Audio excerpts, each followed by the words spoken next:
Hello friends, मैं एक बार फिर से उपस्थित हूँ कहानी सफ़र इश्क का अगला भाग लेकर। इसके पहले भी 39 भाग अपलोड हो चुके हैं। अगर आपने नहीं देखा तो प्लीज़ एक बार मेरे चैनल पर जाकर अवश्य देखें। इधर नील ने अखिल को घर आने के लिए इनवाइट कर दिया तो वह हंसते हुए बोला, अभी तो मैं फ़िलहाल यही हूँ, फिर कभी घर आऊँगा। और वह अपने घर चला गया। कहीं न कहीं पिया को देखकर मन में थोड़ी तसल्ली हुई। उसे खुश देखकर उसे भी अच्छा लगा। इधर नील को भी अखिल से बात कर थोड़ी तसल्ली हुई कि जिया का व्यवहार वहाँ ठीक था। मतलब वाकई जिया जानबूझकर नहीं कहीं भागी थी और इसका मतलब किसी ने उसका किडनैप किया था। पर कौन और क्यों? और क्या जिया को किडनैप मेरे दुश्मन ने किया था या फिर उसी के या उसके पापा के दुश्मन ने? पर मन एक बार स्वीकार नहीं किया। भला उसके पापा के दुश्मन कौन होंगे और वह ऐसा क्यों करेंगे? और ना चाहते हुए भी बार बार उसका ध्यान एनी पर ही जा रहा था, क्योंकि उसने पिया के साथ भी रिश्ते तोड़ने की कोशिश की थी। पर फिलहाल इस सब को ध्यान में नहीं लाया, क्योंकि उसी के वजह से वह अस्पताल में जीवन और मौत के बीच जूझ रही थी। तो फिलहाल वह शांत रहना ही ठीक समझा। मन में यह सवाल लिए कि एक बार सब जरा सामान्य हो जाए, फिर पता करता हूँ, और पता तो मैं लगा कर रहूँगा। वह टेबल पर बैठा हाथ में पेपर वेट लिए घुमाते हुए मन ही मन सोच रहा था। तभी उसका फ़ोन बजा। देखा तो नवल का फ़ोन था। हाँ बोलो सर, मैं कल सुबह आ जाऊँगा जयपुर, और सुबह में ऑफिस भी आ जाऊँगा मैं। ओके ठीक है। फिर वह भी काम में जुट गया और रात को घर पहुँचा तो पापा घर आ चुके थे और कोमल भाभी को लेकर युवान भी आ चुके थे। वे सब डाइनिंग टेबल पर नील का इंतज़ार करते हुए सब्जियां के बारे में ही बात कर रहे थे। दिन में जो उसने आकर हंगामा किया वही सब बात हो रही थी। अंकित जी को भी सारी बातें जानकर बहुत अफसोस हुआ। अब अपनी सोच पर भी शर्मिंदा हुआ।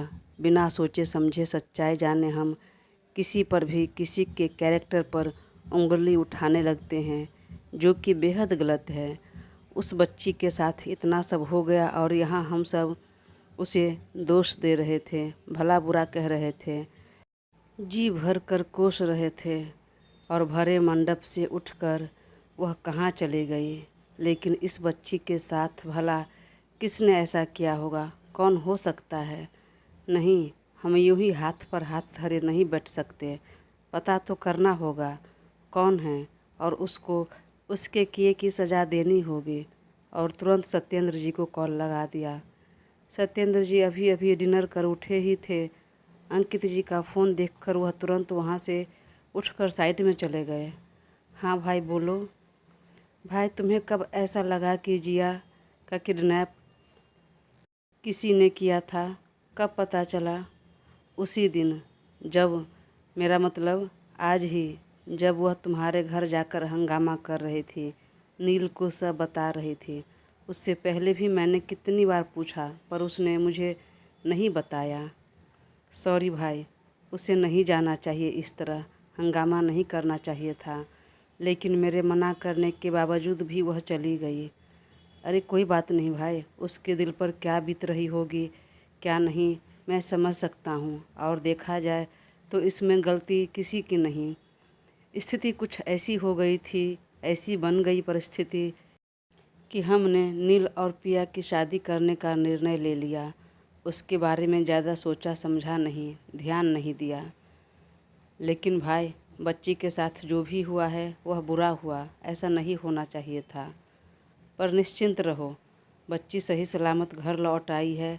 पर अब हम पता करके रहेंगे किसकी इतनी हिम्मत कि हमारे घर की बेटियों पर गलत नज़र डाले, इस तरह की हरकत करे। हाँ भाई, मैं भी अपने तरीके से पता लगा रहा हूँ। फ़िलहाल तो मुझे भी समझ में नहीं आ रहा है किसने ऐसा किया, किसकी इतनी बड़ी दुश्मनी है मुझसे। लेकिन देखो क्या होता है। ठीक है भाई, इसके साथ ही साथ अब हम दोनों मिलकर जिया के लिए कोई योग्य लड़का देखना भी शुरू करते हैं, कोई अच्छा सा, जितनी जल्दी हो सके उसका भी घर बस जाए, उसके भी हाथ पीले हो जाए तो अच्छा रहेगा। वह इस हादसे से उबर जाएगी। हाँ भाई, सही कह रहे हो तुम। पर भाई, आपसे एक रिक्वेस्ट है। सत्येंद्र जी ने कहा तो अंकित ने कहा, अरे तुम रिक्वेस्ट नहीं, ऑर्डर करो ऑर्डर। बेटी के पिता हो, हमसे ऊंचा स्थान है तुम्हारा। अरे भाई, मैं बोल रहा था कि जिया की वजह से पिया और नील के रिश्ते पर कोई असर ना आए, इसका ध्यान रखना। मुझे तो नहीं लगता है कि ऐसा कुछ होगा, क्योंकि मैं अपने बेटे और बहू दोनों की आंखों में एक दूसरे के लिए प्रेम और समर्पण का भाव देखा है। हाँ ठीक है, चलो फिर मिलते हैं, बोलकर दोनों ने फ़ोन रख दिया।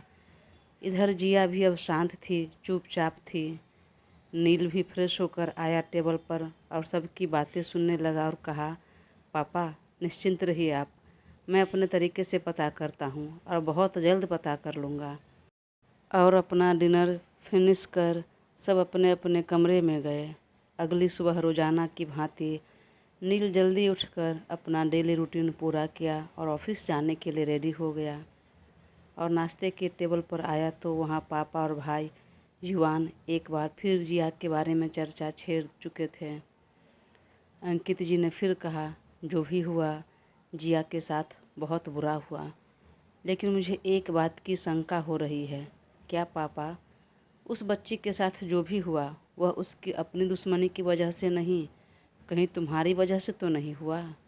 क्योंकि सत्येंद्र ऐसा इंसान है कि दूर दूर तक उसके कोई दुश्मन नहीं है। मैं उसे जानता हूँ बहुत अच्छी तरह से। हाँ पापा, आपका कहना सही है। कहीं ना कहीं मेरे मन में भी यही बात आ रही थी। जब युवान ने भी कहा तो नील चुप रह गया। कहीं ना कहीं नील के मन में भी यही डाउट था कि शायद उसकी वजह से जिया के साथ यह सब हुआ। उसके कई दुश्मन थे जो नहीं चाह रहे थे कि यह शादी हो, इसलिए उसने उसका किडनैप किया होगा। नील मन ही मन सोचने लगा तो पापा ने कहा, क्या हुआ? तुम क्या सोच रहे हो? क्या लग रहा है तुम्हें? पापा परेशान मत होइए, जो भी सच्चाई होगी बहुत जल्दी सामने आएगी। और वह उठने लगा तो पापा और किरण जी ने तुरंत दोनों मिलकर दोनों तरफ से उसकी कलाई थाम ली। माँ, पापा, क्या हुआ? आप दोनों ने मुझे रोक क्यों लिया? जाने दीजिए, ऑफिस के लिए देर हो रही है मुझे।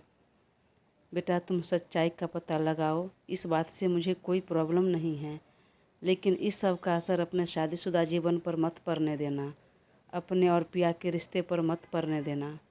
पति पत्नी का रिश्ता जितना मजबूत होता है उतना ही नाजुक भी होता है। थोड़ी सी गलतफहमी, मिसअंडरस्टैंडिंग और रिश्ता बिखर जाएगा। इसलिए ऐसा कुछ मत करना बेटा, क्योंकि जो बीत गई वह बात पुरानी हो गई। अभी फ़िलहाल तुम दोनों एक हो। तुम्हारी लाइफ में पिया है, वह तुम्हारी रिस्पॉन्सिबिलिटी है और वह तुम्हारी पत्नी है अब। नील वापस बैठा और माँ और पापा का हाथ थामते हुए कहा, निश्चिंत रहिए, ऐसा कुछ नहीं होगा। पिया के बारे में सब कुछ सोचना और करना अब मेरा काम है, मेरी जिम्मेदारी है और उसे कुछ नहीं होने दूंगा मैं। किसी भी तरह की कोई तकलीफ़ नहीं, भरोसा रखिए। और उठकर जाने लगा तभी पिया लंच बॉक्स लेकर आई और उसे थमा दिया और धीरे से बोला, ऑफिस में खा लीजिएगा, लंच के लिए आज घर पर आने की ज़रूरत नहीं। नील ने धीरे से कहा, लाइए मेरी जान, और हाँ, मैं लंच के लिए तो नहीं आऊँगा, सीधा डिनर पर आऊँगा और आज रात को डिनर में आपको ही खाने वाला हूँ मैं।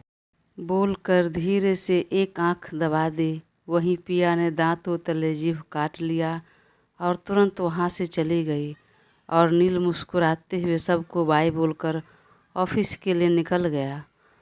वह ऑफिस पहुंचा तो नवल आ चुका था और अपने काम में लग गया था और नील को देखते ही उसने ग्रीट किया। नील ने अपना हाथ दिखाया और कहा, सब ठीक ठाक है? माँ ठीक है? जी सर। तो फिर ठीक है, अब काम पर लग जाओ और जो भी आज का स्केड्यूल है सब लेकर मेरे केबिन में जल्दी आओ। और वह भी अपने केबिन में चला गया और अभी मुश्किल से 2 घंटे हुए होंगे कि रिसेप्शन से कॉल आया, सर जिया आपसे मिलने आई है। सुनकर नील चौंक गया। वह अचानक मुझसे क्यों मिलने आ गई? उसने रिसेप्शनिस्ट से पूछा। उसने बताया क्यों आई है, क्या काम है? नहीं सर, बस इतना बोली कि उन्हें आपसे मिलना है और कुछ अर्जेंट बात करनी है। ठीक है, भेजो उसे ऊपर। जी ओके सर। और फिर उसने जिया से कहा, मैम आप ऊपर जाइए, सर बुला रहे हैं। तो वह ऊपर सीधे नील के केबिन में गई। इधर पिया के मोबाइल पर एक अननोन नंबर से मैसेज आया कि जिया आपके पति के ऑफिस में गई है मिलने के लिए। मैसेज पढ़ते ही पिया का जी सन्न रह गया। क्या करूं? जाऊं? नहीं, ठीक नहीं लग रहा जाना। इस तरह तो हो सकता है नील को भी बुरा लगेगा कि मैं उनकी जासूसी कर रही हूँ। अब वह मेरे पति हैं, मुझे उन पर विश्वास करना होगा और विश्वास है भी कि वो ऐसा कुछ नहीं करेंगे। लेकिन वह जिया तो बहुत शातिर है। कहीं नील को अपनी बातों में उलझा लिया तो। लेकिन नील ने कल ही तो कहा था कि मैं छोटा बच्चा थोड़ी ना हूँ जो उनकी बातों में आ जाएंगे। नहीं, जाना ठीक नहीं। और वह अपना ध्यान बटाने की कोशिश करने लगी और कमरे में ही इधर उधर करने लगी। तभी कोमल उसके कमरे में आ रही थी और उसने देख लिया और कहा, क्या हुआ पिया, परेशान लग रही हो? पिया ने तुरंत कहा, दीदी मुझे बाहर जाना था, मेरी फ्रेंड आ रही है मार्केट में, उससे मिलने। हाँ तो चली जाओ ना, इसमें इतना परेशान क्यों हो रही हो? पर अगर मम्मी नाराज़ हो जाएंगी तो? क्यों? भला मैं किस लिए नाराज़ हो जाऊंगी अपनी बहुओं से? क्या हुआ? क्या बातें कर रही हो तुम दोनों जेठानी देवरानी? तब कोमल ने कहा, मम्मी इसकी एक फ्रेंड आई है मार्केट में, उससे मिलने जाना है। हाँ तो चले जा बेटा, अगर अकेले नहीं जाने का मन है तो मैं चलती हूँ साथ में, कोई बात नहीं। तुम दोनों फ्रेंड अपना बात कर लेना, मैं इधर उधर कुछ शॉपिंग कर लूँगी। नहीं मम्मी, मैं अकेली चली जाऊँगी। तो फिर चली जा। और हाँ, वैसे थोड़ी ही दूर पर मेरे बेटे का ऑफिस भी है, अगर जी में आए तो मिल लेना। किरण जी ने मजाकिया लहजे में कहा, परंतु पिया के तो मानो मुँह मांगी मुराद पूरी हो गई। वह तुरंत सासू माँ के गले लगी और बोली, मम्मी जल्दी आती हूँ, ड्राइवर लेकर जा। नहीं मम्मी, मैं खुद ड्राइव कर लूँगी। तो फिर ठीक है।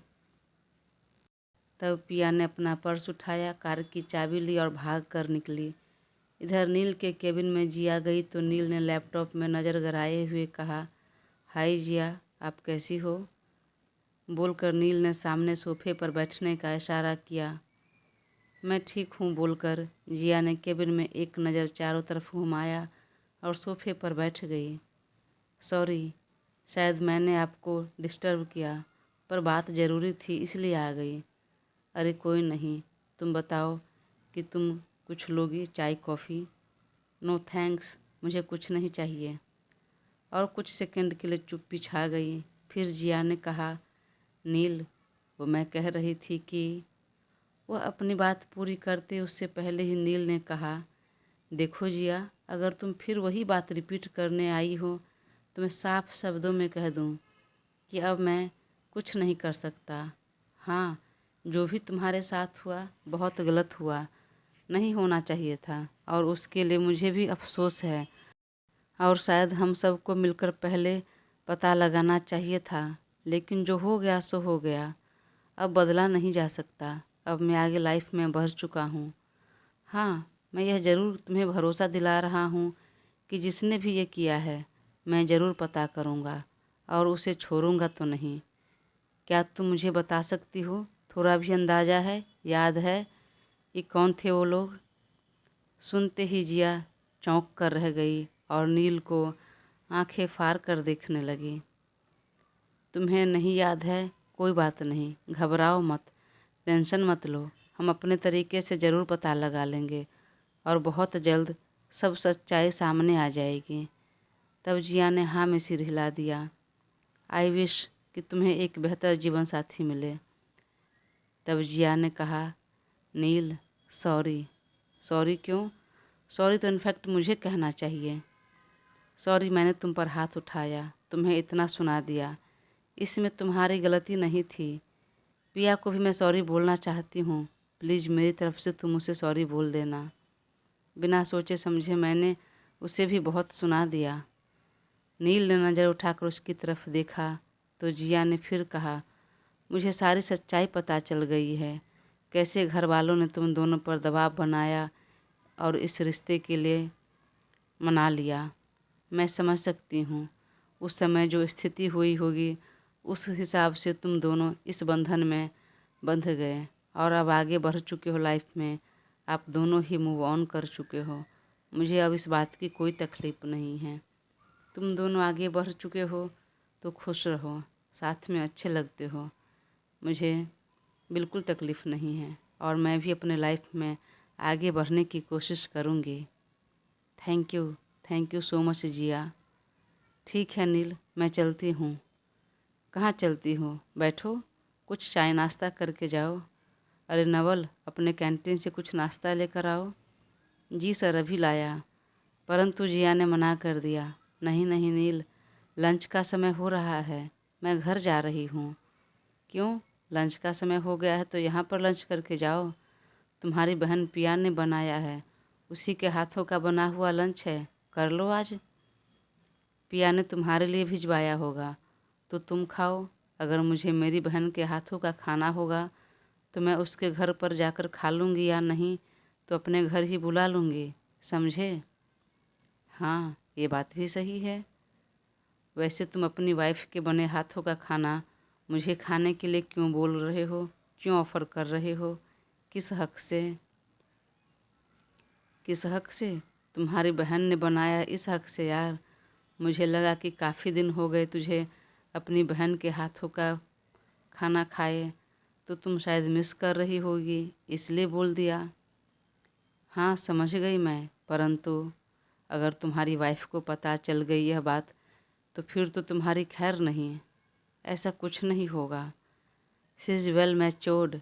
इतनी छोटी छोटी बातों पर ना तो मुझ पर शक करेगी ना ही कोई सवाल करेगी। ओवर कॉन्फिडेंट नहीं हो रहे हो तुम? नहीं, बिल्कुल नहीं। चलो, अच्छा लगा सुनकर, मेरी बहन इतनी समझदार तो है। वैसे अगर तुम चाहो तो इस वीकेंड पिया को लेकर घर आ जाओ। सच में? नील ने चौंक कर जिया की तरफ देखते हुए कहा। हाँ बिल्कुल, तुमने कहा ना कि महीनों हो गए मुझे अपनी बहन के हाथों खाना खाए, तो सच में बहुत दिन हो गए, और सिर्फ खाना खाए नहीं, साथ में समय बिताए भी। तो प्लीज़ लेकर आना, हम दोनों बहन साथ में थोड़ा समय बिताकर सब कुछ सही करना चाहते हैं। वाह, गुड, वेरी गुड, बहुत सही कहा तुमने। तो ठीक है, तुम्हारा इनविटेशन मुझे मंजूर है। इस वीकेंड आता हूँ पिया को लेकर। फिर जिया उठ खड़ी हुई और कहा, तो तुमने मुझे माफ़ किया ना? अब बिल्कुल भी नाराज़ नहीं हो ना? नहीं यार, बिल्कुल नाराज़ नहीं हूँ। थैंक यू सो मच बात को समझने के लिए। It's okay. पर अगर कभी भी किसी भी चीज़ की ज़रूरत हो या मेरी मदद की ज़रूरत हो तो मुझे अवश्य याद करना। मैं मदद के लिए हमेशा तैयार हूँ, और पिछली बातों को लेकर परेशान मत होना। मैं जल्द से जल्द सारा मामला सुलझाता हूँ, और फ्यूचर के लिए ऑल द बेस्ट। ठीक है, अब मैं चलती हूँ। चलो, मैं तुम्हें नीचे तक छोड़ दूँ। और वह जिया के साथ नीचे तक आ गया। इधर पिया कार में बैठकर सीधा नील के ऑफिस के लिए निकल गई, और कुछ ही देर में कार को नील के ऑफिस के बाहर लगाकर ऑफिस के अंदर जाने लगी। तब तक नील जिया को बाय बोलकर वापस ऊपर अपने केबिन में जाने के लिए मुड़ चुका था, और जिया बाहर निकल रही थी। लेकिन तभी कंपाउंड के अंदर पिया को आते देखा तो झट से वो मुड़ी और नील को कसकर हग कर लिया। नील ने पिया को नहीं देखा, और जिया की इस हरकत पर वह थोड़ा अवाक रह गया, पर उसके दोनों हाथ नीचे रह गए। जिया के पीठ पर उसने अपने हाथ नहीं लपेटा। वहीं जिया की हरकत पिया ने देख ली और ना चाहते हुए भी थोड़ा टेंशन में आ गई। दोस्तों, कहानी आगे जारी रहेगी। प्लीज़ अपना साथ बनाए रखें और चैनल को सब्सक्राइब कर मुझे ज़रूर सपोर्ट करें। Thank you.